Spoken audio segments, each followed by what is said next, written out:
Praise the lord. యేసుక్రీస్తు నామములో మీ అందరికీ శుభములు. సిలువ ప్రశ్నలు.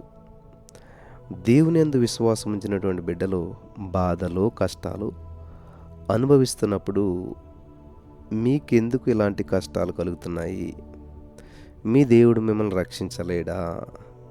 మీరు దేవునికి సంబంధించిన వారు కారా అని లోకం మనలను ప్రశ్నిస్తుంది. యేసుక్రీస్తు ప్రభువు జీవించిన కాలంలో కూడా ఇలాంటి పరిస్థితులను ఎదుర్కొన్నాడు. ఆ పరిస్థితుల్లో ఆయన ఏం చేశాడో, ఏం చెప్పాడో అదే మనకు ఆదర్శంగా ఉండాలి. అదే మనకు నిదర్శనం కావాలి. మానవులు అడిగినటువంటి ప్రతి ప్రశ్నకు ఆయన జవాబు ఇవ్వలేదు. కొన్నింటికి సమాధానం ఇచ్చాడు, మరికొన్నింటికి సమాధానం అసలు ఇవ్వలేదు. మౌనంగా ఉండిపోయాడు. ఆయన మౌనంగా ఉండుటకు కారణాలున్నాయి. ఆ కారణాల గురించి మనం ఆలోచన చేయటం లేదు. కానీ ఆయనను లోకం అడిగిన ప్రశ్నలను ఏవైతే ఉన్నాయో ఆ ప్రశ్నల గురించి మాత్రమే మనం ఈరోజు ధ్యానం చేసుకుందాం. ఒక 5 ప్రశ్నలు మనం చూద్దాం. నెంబర్ 1, మొట్టమొదటి ప్రశ్న, నిన్ను నీవే లోకమునకు కనపరుచుకో.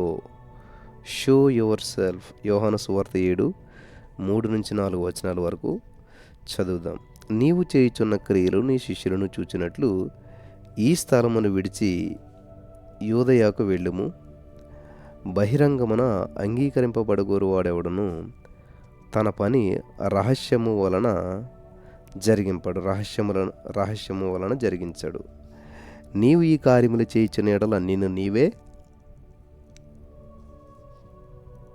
లోకమునకు కనపరుచుకొనమని చెప్పిరి. యోహాను 7:3-4. రక్షింపబడినటువంటి ఆయన సహోదరులు యేసును అడిగిన ప్రశ్న ఇది. అప్పటికింకా వారు ఆయన యందు విశ్వాసం ఉంచలేదు.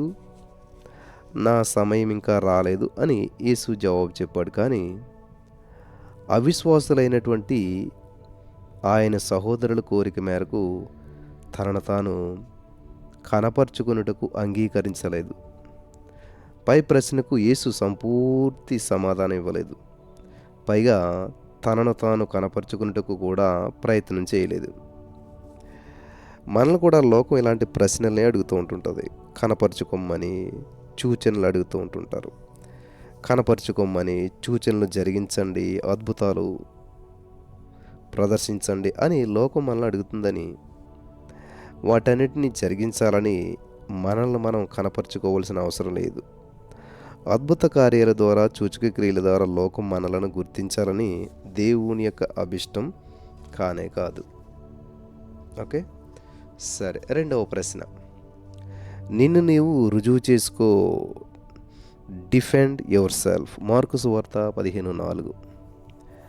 పిలాతు యేసుక్రీస్తు ప్రభువును చూసి మరలా, నీవు ఉత్తరమేమీ చెప్పవా? నీ మీద వీరు ఎన్నెన్నో నేరాలు మోపుతున్నారే, చూడు. అయినా సరే యేసు మరి ఏ ఉత్తరమో చెప్పలేదు గనుక పిలాతు ఆశ్చర్యపడెను. మార్కు సువార్త 15:4-5.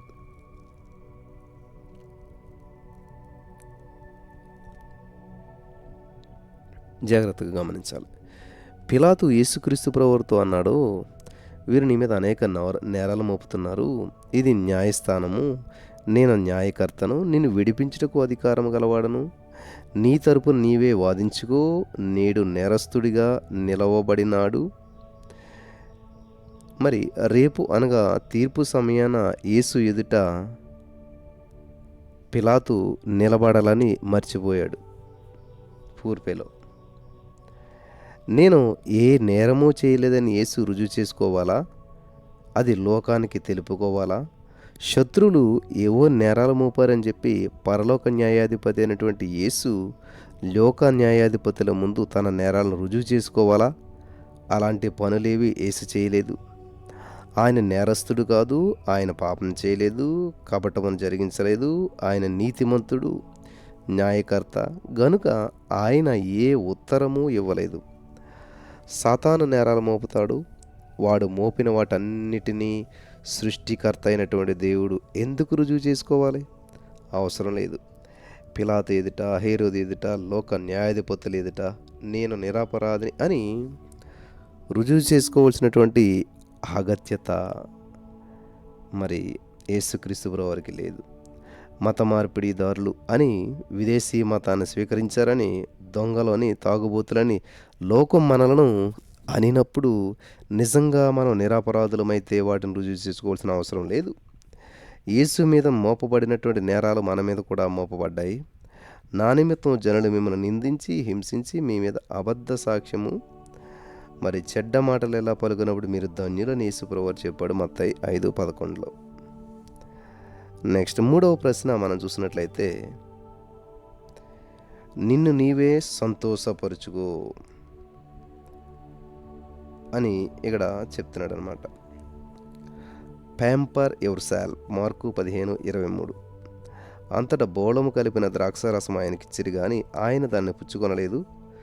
మార్కు సువార్త 15:23. శిలువ బాధను మర్చిపోటుకు యేసుకు మత్తు ఇవ్వబడింది. అప్రమత్తంగా ఉండాలని యేసు బోళము కలిపిన ద్రాక్షారసం పుచ్చుకొనలేదు. మత్తును స్వీకరించు అన్నది సాతాను కోరిక, మత్తును విస్మరించు అన్నది దేవుని కోరిక. స్వీకరిస్తే నష్టం ఏంటి, స్వీకరించకపోతే లాభం ఏంటి? ప్రాణం పోచినటువంటి వానికి మద్యమునియ్యుడి, మనోవ్యాకులము గలవానికి ద్రాక్షారసమునియ్యుడి. సామెతలు 31:6. యేసు అధికారపూర్వకంగా మత్తును స్వీకరించవచ్చు, కానీ ఆయన అలా చేయలేదు. బాధను విస్మరించడానికి, శ్రమల్లో సంతోషం కలగడానికి సాతానుగాడు ద్రాక్షారసాన్ని ఎరగా పెట్టాడు. మానవుల పాప పరిహారార్థం ప్రాణం పెట్టనవసరం లేదు. మత్తులో మునిగిపో అని సాతాను పరోక్షంగా ఒక సలహా యేసుకిచ్చాడు. యేసు అలా చేయలేదు. ఒకవేళ యేసు మత్తును స్వీకరించి ఉంటే దేవుని చిత్తము నెరవేర్చి ఉండేటువంటి వాడు కాదు. యేసు శిలువ మీద పలికిన 7 మాటలు మనకు లభించేవి కాదు. తన తల్లి బాధ్యతను విస్మరించి ఉండేవాడు. మత్తులో ప్రాణం పెట్టినవాడుగా యేసు చరిత్రలో మిగిలిపోయేవాడు. ప్రియులు గమనించాలి, ఈ పై కారణాలన్నింటిని బట్టి కూడా ఆయన బోళము కలిపిన ద్రాక్షారసం పుచ్చుకోలేదు. అది మత్తునిస్తుంది. ఆయన మత్తు మనిషి కాదు, ఆయన ద్రాక్షారసానికి బానిస కాదు, ఇంకా చెప్పాలంటే ఆయన త్రాగుబోతు కాదు. నీ కొరకు నా కొరకు యేసు కొరడా దెబ్బలు తిన్నాడు, ఉమ్మి ముండ్ల కిరీటం అవమానం స్వీకరించాడు, కానీ బోళము కలిపిన ద్రాక్షారసాన్ని మాత్రం ఆయన స్వీకరించలేదు. యేసు అప్రమత్తంగా ఉన్నాడు అంటే మెలకువ. ఆయనను ప్రేమించే పిల్లలు, దైవజనుడు అప్రమత్తంగా ఉండాలి. దేవునికి స్తోత్రం. 4వ ప్రశ్న, నిన్ను నీవే రక్షించుకో, సేవ్ యువర్ సెల్ఫ్ మార్కు 15:30. శిలువ మీద నుండి దిగి నిన్ను నీవే రక్షించుకొనుమని చెప్పి ఆయనను దూషించిరి మార్కు 15:30లో. ఈ ప్రశ్నకు ఆయన మోగగా ఉండిపోయాడు. ఏమీ సమాధానం చెప్పలేదు. ఈ పిచ్చి ప్రశ్నకు ఆయన సమాధానం చెప్పలేదు. ఈ పిచ్చి ప్రశ్నకు ఆయన సమాధానం చెప్పాలా? సమాధానం అవసరమా? అవసరం లేదు. నిన్ను నీవే రక్షించుకో, ఇది శిలువ చుట్టూ చేరిన ప్రజల ప్రశ్న. యేసు లోకరక్షకుడు. యేసు అను నామము పరలోకంలో పలకబడి భూమి మీదకు పంపబడిన నామం.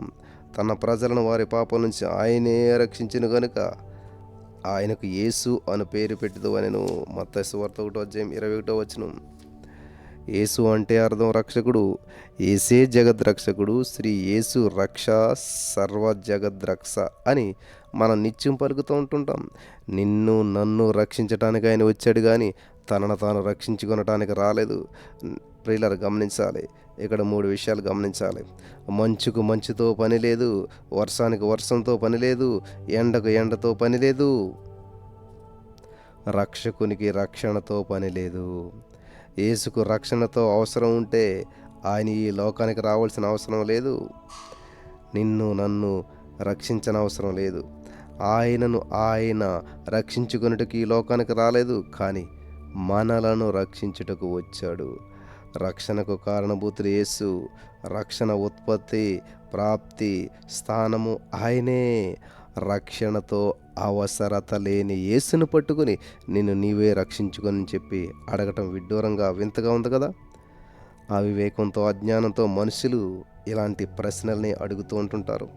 మనం మన రక్షకుని వలె జాగ్రత్తగా వహించాలి. మరి మనం ఇతరులను రక్షించలేము, కారణం మనం రక్షకులము కాదు. ఇతరులను రక్షణలోకి నడిపించగలుగుతాం అంతే. చాలామంది బోధకులు నేను 100 మందిని రక్షించాను, 1000 మందిని రక్షించాను అని ప్రకటిస్తారు. ఎవరైనా అలా చెప్తే అది దోషమవుతుంది. మనం రక్షించలేము, కానీ రక్షణలోకి నడిపించగలుగుతాం. రక్షించేది యేసుక్రీస్తు ప్రభువారు. ఆయనే రక్షకుడు, ఆయనే మోక్ష ప్రదాత. చివరిగా ఒక ప్రశ్న. యేసు తనను తాను అర్పించుకొనెను. He gave himself. మార్కు సువార్త 15:37. నిన్ను నీవే కనపరుచుకో, నిన్ను నీవే రుజువు చేసుకో, నిన్ను నీవే సంతోషపరుచుకో, నిన్ను నీవే రక్షించుకో. ఈ ప్రశ్నలన్నిటికీ ఆయన మౌనంగా ఉండిపోయాడు. కానీ ఆయన ఒక్క పని చేశాడు, తనను తాను అర్పించుకున్నాడు. యేసు గొప్ప గాయక వేసి ప్రాణం విడిచాడు. మార్కు 15:37. మరో మాటలో చెప్పాలంటే తనను తాను అర్పించుకున్నాడు, సజీవ యాగముగా సమర్పించుకున్నాడు. దేవుడు తనకు అప్పగించిన పనులన్నిటినీ ముగించి సమాప్తి చేసి ప్రాణాన్ని అర్పించాడు. యోహాను సువార్త 10:18 వచ్చినట్లయితే, ఎవడు నా ప్రాణం తీసుకొనడు, నా అంతట నేను దాన్ని పెట్టుచున్నాను, దాన్ని పెట్టుటకు నాకు అధికారం కలదు, దాన్ని తీసుకున్నటకు నాకు అధికారం కలదని యేసుక్రీస్తు ప్రభువారు చెప్పారు. హల్లెలూయా. దేవునికి స్తోత్రం కలుగును గాక. హల్లెలూయా. కాబట్టి యేసుక్రీస్తు ప్రభువారి యొక్క ప్రాణము పెట్టుటకు తీసుటకు ఆయనకు అధికారం ఉంది. ఆయనకు ఆయనే దాన్ని పెట్టాడు, ఆయనకు ఆయనే దాన్ని తీసుకున్నాడు. హల్లెలూయా. ఈ యొక్క సత్యము తెలిసిన రోజున మరి మన జీవితము, ఆలోచన విధానము మొత్తము మారిపోతుంది. కాబట్టి ఈ రోజున ఈ యొక్క ప్రశ్నలను మనం ధ్యానించుకున్నట్లయితే ఈ యొక్క 5 ప్రశ్నల్లో అద్భుతమైన సత్యం దాగున్నది. మరి ప్రతి వారి యొక్క వాక్య వెలుగులో నడిపించబడటానికి పరిశుద్ధాత్మ దేవుడు సహాయం చేసి నడిపించి బలపరచును గాక. ఆమేన్.